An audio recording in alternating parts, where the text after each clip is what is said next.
Guys, जो आज हम प्रेपोजिशन की बात करने वाले हैं वो है ड्यूरिंग, इन और फॉर।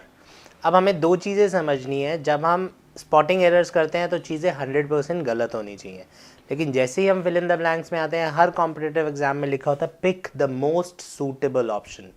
तो ड्यूरिंग और इन में बहुत ज़्यादा ये मोस्ट सूटेबल वाला जो काम है ना, ये काम करता है।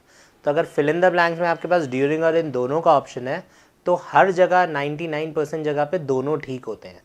बट कौन सा बेटर होता है, कौन सा बेहतर होता है, हम कहाँ वो प्रेफर होता है, उस बारे में आज बात करेंगे। तो आज हम ड्यूरिंग को कंपेयर करेंगे इन से और ड्यूरिंग को कंपेयर करेंगे फॉर से, राइट। तो पहले करते हैं ड्यूरिंग एंड फॉर। अब ड्यूरिंग जो है साफ साफ टाइम का प्रेपोजिशन है, ड्यूरिंग बताता है टाइम, ठीक है। तो ड्यूरिंग और फॉर में डिफरेंस क्या है?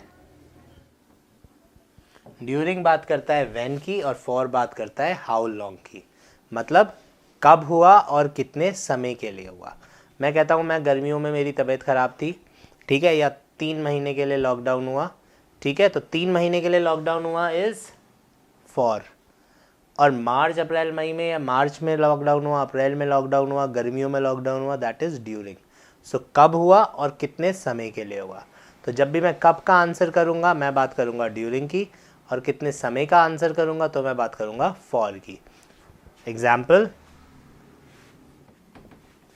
ही was unwell for 4 weeks during winters. तो वो 4 हफ्तों के लिए बीमार था गर्मियों में या सर्दियों में। तो कितने समय के लिए बीमार था? 4 हफ्ते। तो कितने समय मतलब हाउ लॉन्ग, तो मेरा आंसर आ गया फॉर। और कब बीमार था? सर्दियों में, तो मेरा आंसर आ गया ड्यूरिंग। तो जब मैं ड्यूरिंग और फॉर की बात करता हूँ तो ड्यूरिंग फोकस करता है कब हुआ और फॉर फोकस करता है कितने समय के लिए हुआ। आई होप ये क्लियर हो गया होगा। बहुत सिंपल सा लॉजिक है। अब जो ज़्यादा इंपॉर्टेंट लॉजिक है that is during and in. अब हम जब ड्यूरिंग और इन की बात करते हैं गाइस, सो ड्यूरिंग और इन में हमारे को क्या ध्यान रखना है कि ड्यूरिंग और इन दोनों हमेशा ठीक होते हैं, लेकिन हम यहाँ पे बात करते हैं प्रेफरेंस की। तो जब टाइम की बात होगी तो दोनों बिल्कुल ठीक हैं, लेकिन जैसे ही इवेंट की बात होगी वैसे ही इन से बेटर माना जाता है ड्यूरिंग, ठीक है। तो अगर मैं इन दिवाली बोलता हूँ तो गलत नहीं है, लेकिन इन दिवाली से बेटर हो जाएगा ड्यूरिंग दिवाली, दिवाली के दौरान। सो अगर आपको इन दिवाली और ड्यूरिंग दिवाली में से एक पिक करना है तो आप पिक करेंगे ड्यूरिंग दिवाली, राइट। सो इवेंट्स में वी प्रेफर ड्यूरिंग, इसलिए मैं इवेंट यहाँ नहीं लिख रहा हूँ, इन भी सकता है, लेकिन प्रेफरेंस हम ड्यूरिंग को देंगे। सो इसका बहुत बेसिक सा एग्जाम्पल है,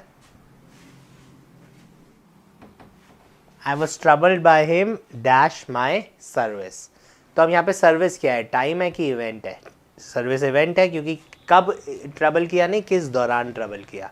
तो because it is an event, यहाँ पे आ तो इन भी सकता है, लेकिन अगर एग्जामिनर मुझे दोनों ऑप्शंस देता है तो I will have to go with during because it is a better option, right.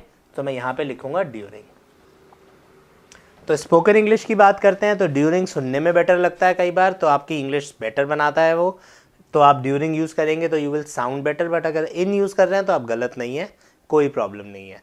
लेकिन जैसे ही एग्जाम्स में आता है फिल इन द ब्लैंक्स वाले question specifically, they ask us to focus on what is the more suitable option. तो more suitable option की जब मैं बात करता हूँ तो for events we prefer during. अगर हम टाइम की बात करें तो ड्यूरिंग और इन दोनों इक्वली इंपॉर्टेंट हैं। ये वाला क्वेश्चन नहीं आ सकता ड्यूरिंग और इनके साथ।